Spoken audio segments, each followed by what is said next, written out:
Now on WECT News at 11. Stepping up to the plate, we're hours away from the start of early voting in North Carolina. So far, the organized effort to bring baseball to the port city is nowhere to be seen. More on their game plan coming up.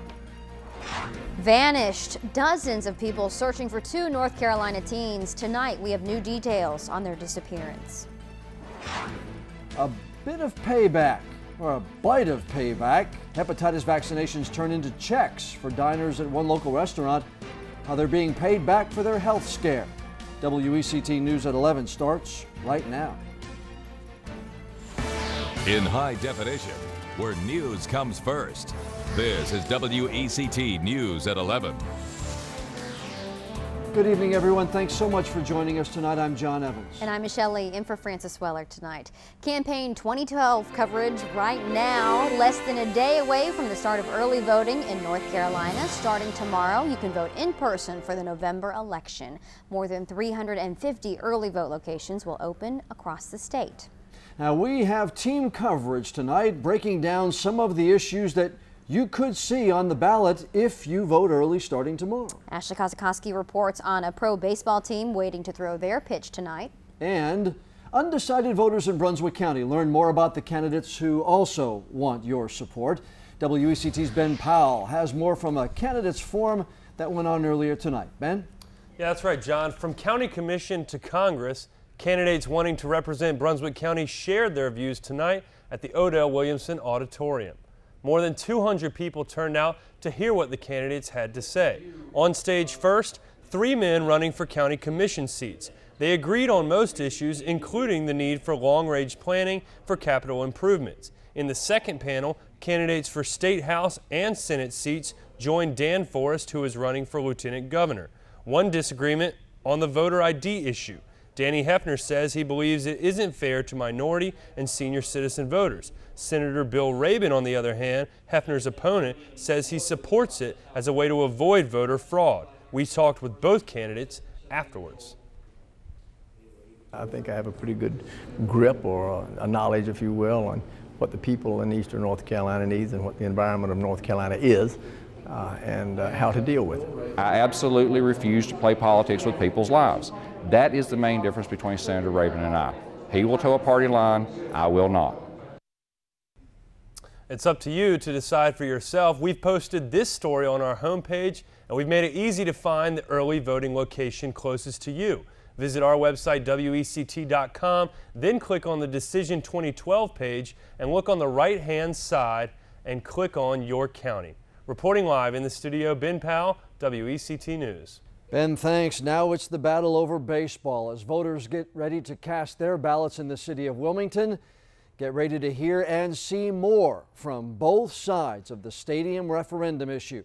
WECT's Ashley Kozakowski in the newsroom with an update on those campaigns tonight. Ashley? Well, John, street signs, billboards, radio, and TV ads, that's what you can expect over the coming weeks from both supporters and opponents of the baseball stadium plan. First, to supporters of the plan, the Vote Yes side, they are rolling out TV and radio ads. They have them ready to go, but they're keeping tight-lipped on exactly when we'll hear and see those, and keeping pretty tight-lipped on the specifics of their campaign in general. Now, today we saw their stack of signs. Volunteers spent the day putting those together. They also showed us some signs that have been damaged and destroyed, but they say they aren't letting this backlash set them off. They are keeping on message and on target here. They say you can plan to see a lot more of them leading up to Election Day. It's a steady ramp up till Election Day. We want to continue to exert more visibility and more energy such that on Election Day, you've heard us, you've seen the story. We've had more opportunities to get in front of people and share the vision with them and make them see what we see in terms of the benefits to the community.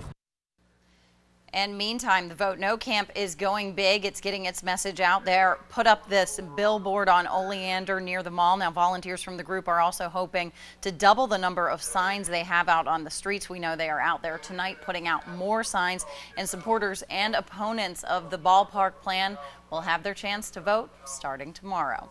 Reporting in the newsroom, I'm Ashley Kozakowski, WECT News. All right, thanks, Ashley. Some UNCW Seahawks are hitting the streets for President Barack Obama tomorrow. Seahawks for Obama are marching from UNCW's amphitheater to the Government Center. They'll be casting their ballots, of course, for Obama. That's their name during early voting. The march starts at 2:45 tomorrow afternoon. And new at 11 tonight, a Democratic candidate for governor releases a new plan. The Lieutenant Governor, Walter Dalton, says if he is elected, he'll protect kids from obscene material on the internet. He said today he'll also seek tougher penalties for people convicted of domestic violence. Again, Mr. Dalton running against Republican Pat McCrory to become the next governor of North Carolina. The search for two missing teens from North Carolina continues this evening. Friends and family members are now spreading across South Carolina looking for Jake Ziegler and Ray Pierce. They left a party early Saturday morning and told friends that they were headed to Myrtle Beach, but they haven't been seen since. Family members say their cell phones and bank cards haven't been used either. I believe he's in a ditch off to the side of the road at a bend that it's got some heavy brush covering. You're going to have to look down there. But if anybody could please just, my son doesn't have much longer if he's alive. I believe he is. Well, tough to hear from that dad. Search units still have not found any clues. Ziegler and Pierce were driving a green 2006 Pontiac G6 with a North Carolina license plate. Investigators say a passenger may have caused a deadly car crash in Pender County. Jenny Moore died in the wreck that sent 5 others to the hospital. And now there's an investigation to see if passenger Lance Powers could be responsible. Investigators say they have new information leading them to believe that Powers may have grabbed the steering wheel from Moore. If that's true, her mother says she never saw it coming. Things that I'm finding out now that went on. And I'm like, no. I mean, she could have came to me. She could have came back home. You know, it was a senseless death. Powers got a few citations when the crash happened, including death by motor vehicle, but the investigation is still ongoing. At least one person is in critical condition tonight after a car crash in Hampstead. Chris Brown driving on Old Point Road with 2 passengers. Highway Patrol says Brown was speeding when his car went off the road. All 3 involved have serious injuries. Troopers say no one had a seatbelt on. Drugs and alcohol, troopers say, were involved. New at 11 now, a man is in jail tonight accused of plotting to bomb the Federal Reserve in New York City. Now, Quasi Nafis was being held tonight without bond. He's 21 years old and police say he parked a van filled with explosives outside the building and tried to set it off. He is now charged with trying to use a weapon of mass destruction and helping al-Qaeda. Now, this is a sketch of today's court hearing. The FBI says the plot never, though, posed a real threat. That arrest came up during a discussion tonight about national security leaks. It took place at the Northeast Library in Wilmington. Former Navy SEAL Benjamin Smith and former Republican congressional candidate Ilario Pantano led that talk. They say the government is releasing too much information about intelligence and operations.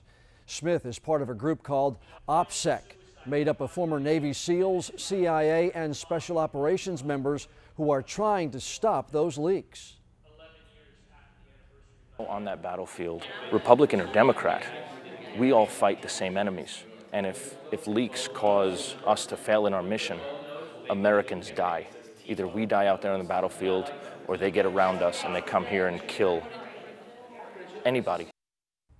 The group putting on the event showed a documentary called Dishonorable Disclosures. They say it shows more cases of leaks of national security information.